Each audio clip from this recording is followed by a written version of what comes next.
questions, don't have a problem interrupting me. Go ahead, Jeff. And for you all, New York, Apollo, I got a surprise for y'all. I've got the official J. Lamont Master Mix. I'm going to take y'all back to the old school. Y'all want to go back to the old school? I got two turntables right here. Let me just tune them up here. Let me see. Let me see. Hold on here.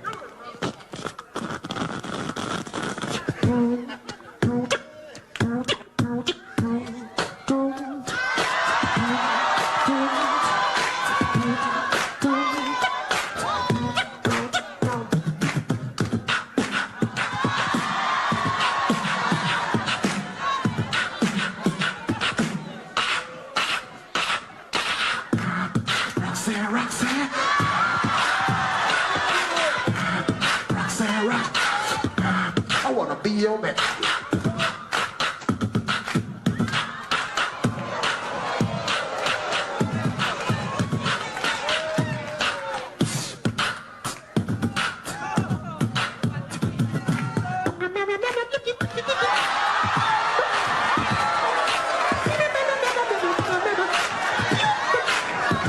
Wait a minute. You know what? I remember I did that.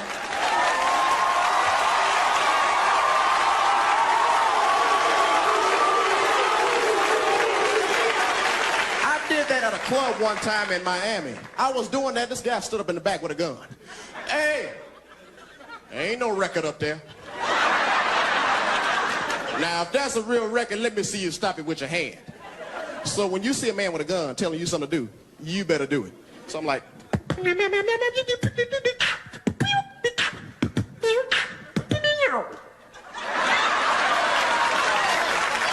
I looked at him, I said, what you want me to do? He be like, hey, what should I do? Let it go. And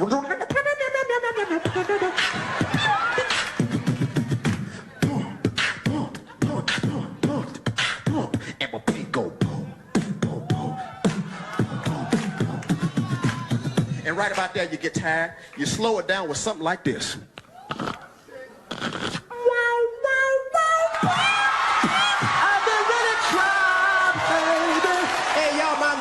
Thank you, New York. Love y'all. So the point there was, storytelling happens in many forms, and comedians are some of the best.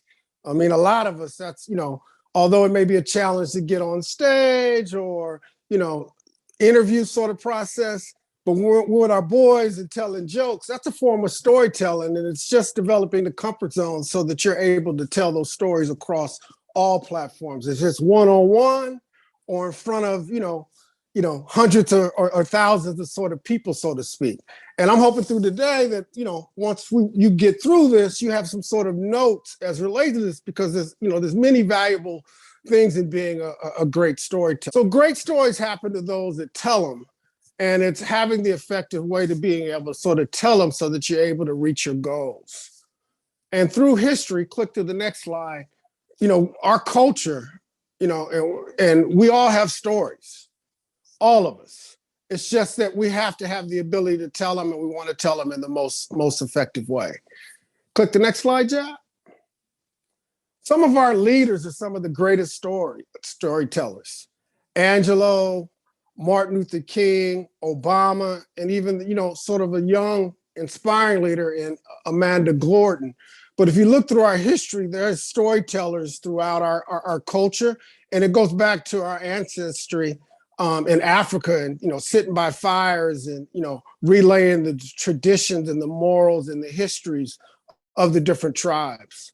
Click, Javin. And sports is one of the most powerful ones. If it's Ali and the Greatest, or Serena, or Michael Jordan, or even local favorite Deion Sanders. And you may ask, well, how do athletes tell stories? They inspire storytelling, and their legacy lives on because of storytelling.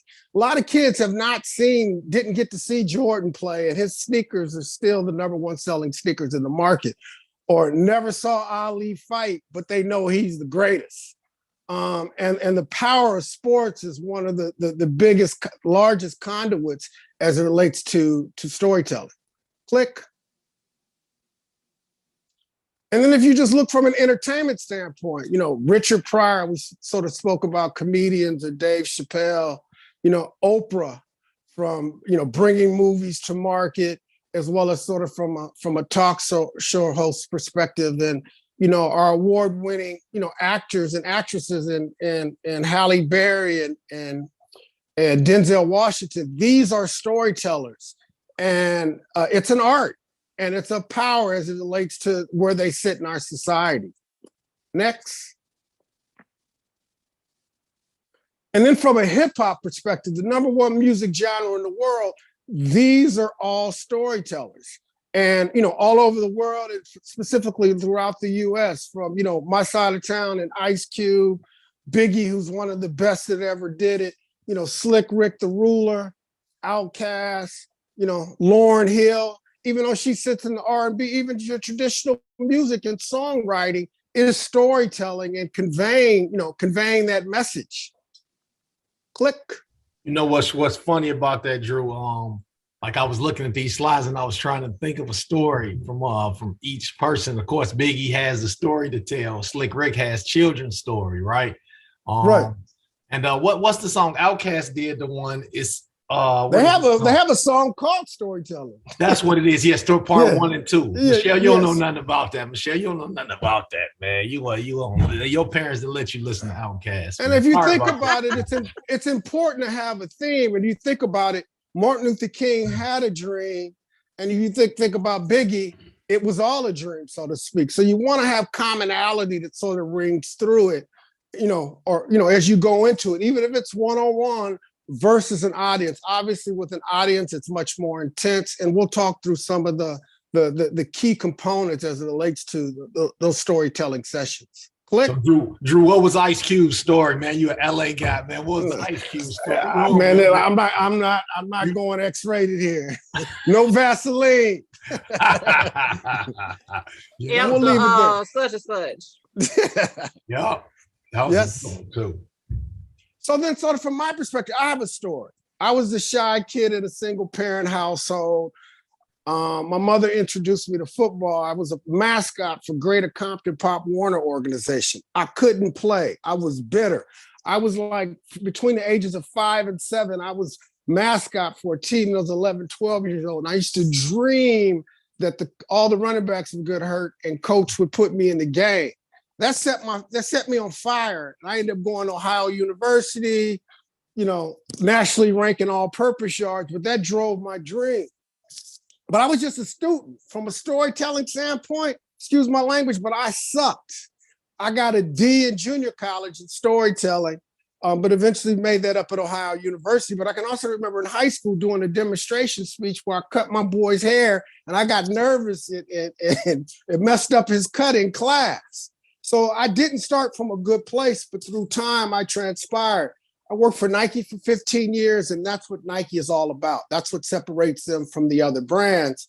And I ended up being one of the better storytellers within that company. And also, just so you know, I built sort of Nike sportswear, collaborations, and all the old school products, you New York Cats, Air Force Ones, Max 95 Dunks. I was responsible for all of that. And I've worked for Under Armour, Polo, a skate brand, Supra. And today I have an agency storytelling where I, do workshops like this, also work with student athletes, and as well as assist brands, both on the product and storytelling side. Click. So your story matters.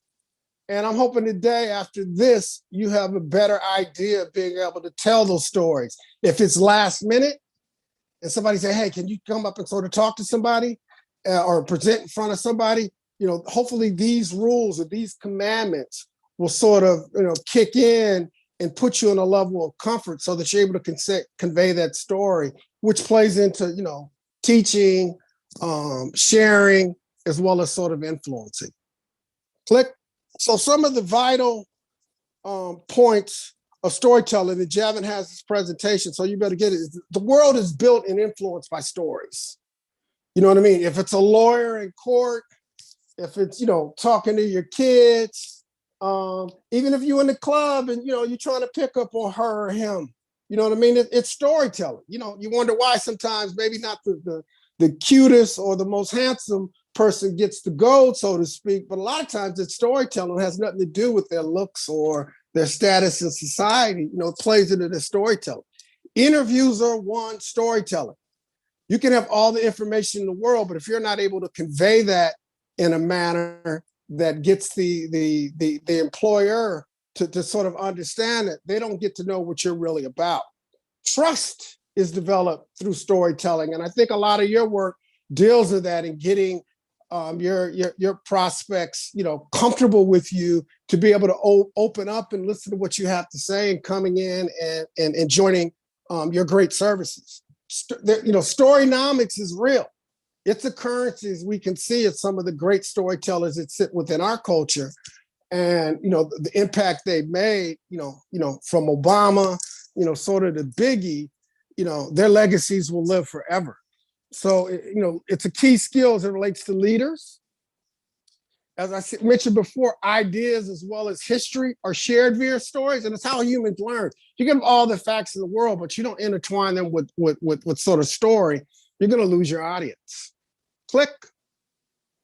So what I want to go through now is sort of these 10 storytelling commandments. Should be an S there, but we're good. And let's click to the first one. First is you need to define your sort of purpose. Why are you doing this as it relates to sort of the storytelling? And when you tell it, bring in the personal counts is what it's about.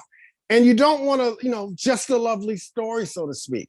As you think about it, who wants to watch a movie where everybody is great? You like the drama, you like the suspense, and leaders share, what they've overcome, so to speak, as it relates to that. But you really want to define, the reason that you're engaging into the storytelling, and it should drive everything that you do. Click. Next point is AIM, acronym. AIM. You want to know your audience intent as well as message. Knowing your audience is important. That's part of the reason why when we initially sort of engaged in this, I wanted to know where you guys were from and got a piece of your personality. So I knew how to sort of conduct this session. What's your intent? What are you trying to get out of this as it relates to the session? My deal is to be able to assist you as it relates to sort of storytelling. So I need to be able to speak on a tone and a level that's able to connect with you. And I need to have an organized message as it relates to that. Click. You need to prepare. When I say prepare, it's, you see the video I kicked it off with, quotes, knowing your subject matter, practicing. Martin Luther King did 2,500 speeches before I Had a Dream.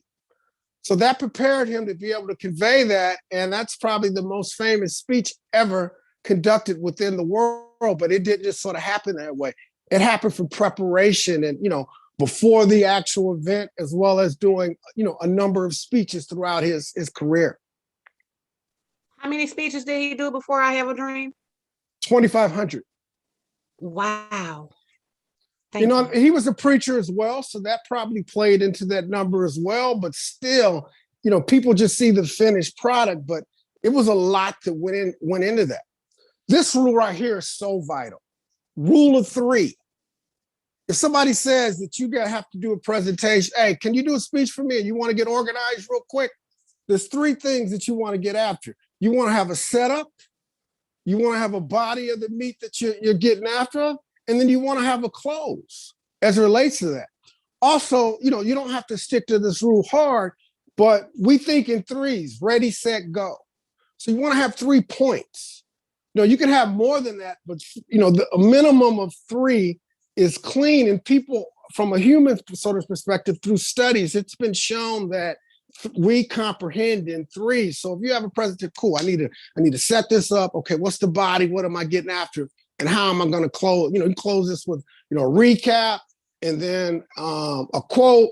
You can, with a video. There's several ways you should go to get after this, but think in 3s as it relates to as you're organizing those dynamics. Or you're talking one-on-one. Hey, I got 3 points I want to make, and then I got 3 points I want to make with you, and then sort of close out. Click to the next slide. The 15-second rule. The first 15 seconds are vital because they set the tone. As I go back to the club and you see somebody of interest you want to talk, that first 15 seconds is vital. Not that you can't recover, but if you nail that, you set the tone as it relates to being able to connect and get after those. I used a video as well as sort of the early piece. Presence. You want to be relaxed. What's your tire going to be depending on your audience?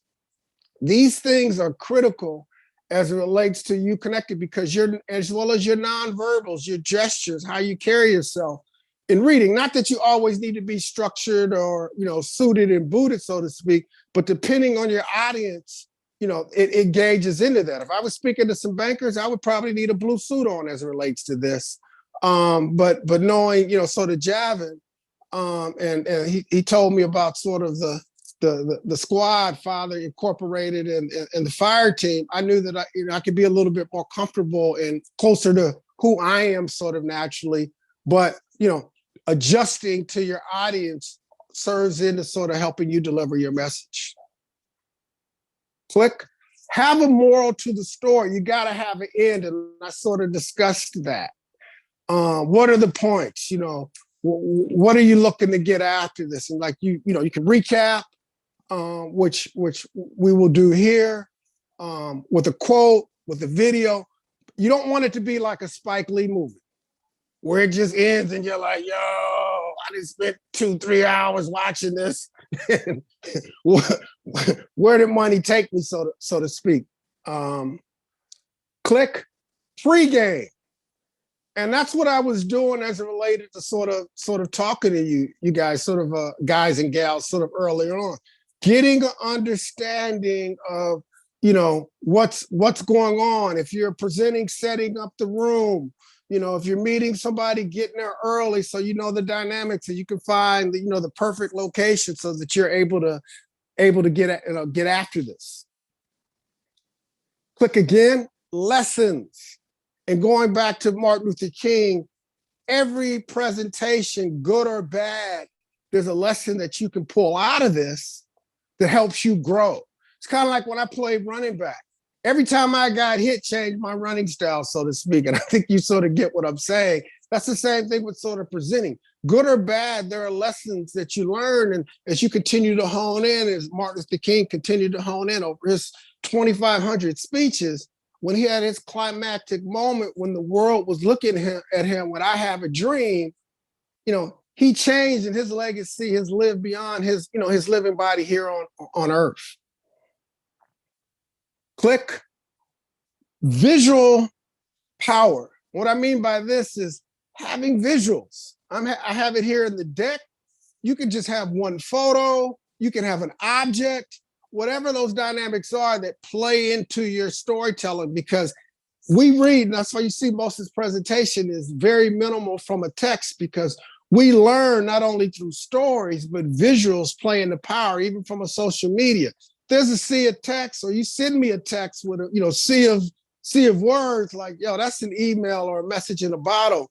Make it clear so it's easy to scan, because most of us scan, even from a write. I write now.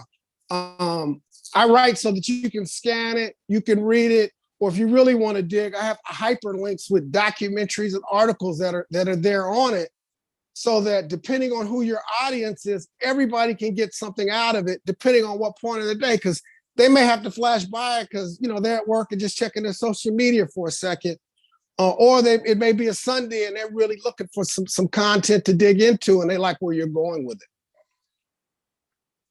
So to review these 10 storytelling commandments, and we'll get into sort of Q&A as relates to is defining your purpose, aim, know your audience, intent, and message, preparation. Remember Martin Luther King.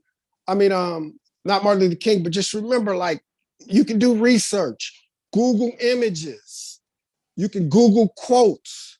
There's so many dynamics as it relates to sort of preparing that it doesn't take much time, but when you get into your presentation or your one-on-one, you're just so natural with it because you have this content that's supporting your subject. You can just go in and write, Google love quotes and then go to images and there's just a sea of quotes or there's articles on and you're able to find them and customize them. Or you can go to YouTube and find videos. Like there's so many resources from the phone. The other thing that I do as it relates to my phone, there's a note section. If I hear a dope quote or a story or even an article, I write it down or push it to my notes so that at a later time, I may be able to use it for a presentation or if I'm talking to someone or if I'm writing a post or somebody had a death in the family and I'm trying to give them sort of inspiration, or I'm a father as well, or I'm trying to, feed my son because sometimes they don't get the message directly, but if you send it subliminally, you're able to get after it that way. Next thing is rule of 3. Remember, setup, body, close, as it relates to 3 points. We learned in 3s, ready, set, go. Next is the 15-second rule. Your intro is it. That can make or not that you can't recover, but you want to get as many wins as you sort of can to sort of be able to build with the audience to make it less of a strain. So that setup is key. It could be opening quote. It could be, I can open this with "I sucked at presenting," and you guys are looking at me like, "Yo, why is this dude here?" And then I go into it, but it draws you in. There's many different ways that you can get after that. Get after this, and you do it now. This is just sort of organizing your thoughts. Next is presence. Your body language, your tone. It's not what you say, but how you say it. Your attire. All of these things, play into the impact of you getting your story and getting folks engaged. Next is moral of the story. Gotta have an end. No Spike Lee's here as it relates to sort of our dry, uneventful sort of endings. You gotta have that ending, and that's the movie. The setup, the setup and the problem or the drama. You know what I mean? The journey through it, and then how you somewhat sort of overcame and what you learned through this journey. The pregame, when you're in that setting up the room before you meet, making sure you have that nice location, getting to know your audience, which, sort of goes into sort of the aim play. There's things you can do from a pregame that sets you up to win. Next is lessons. As I stated, I was the worst storyteller. And it wasn't, in a presenting standpoint. I could tell jokes and get after it or, talk to my boys, but put me in sort of a structured setting, and I wasn't organized. I wasn't, I didn't prepare. I didn't do my homework. So I didn't have the confidence. But my curiosity and tapping into sort of my football roots and the competitiveness, I continued to work at it, and I wouldn't say master because I'm still learning myself. You know what I mean? Because there's so many different settings and platforms, and I can remember presenting in Nike to international employees. Their culture is different. I had to learn. It's completely different. Or when I first started working at Nike, I was paranoid once I moved to corporate because I can speak a little Queen's English, but I also have a little jargon in me. But luckily, Sports Center was happening during that same time, and it ended up sort of working to my favor. And the last, and there's many more, but these are just sort of the key points.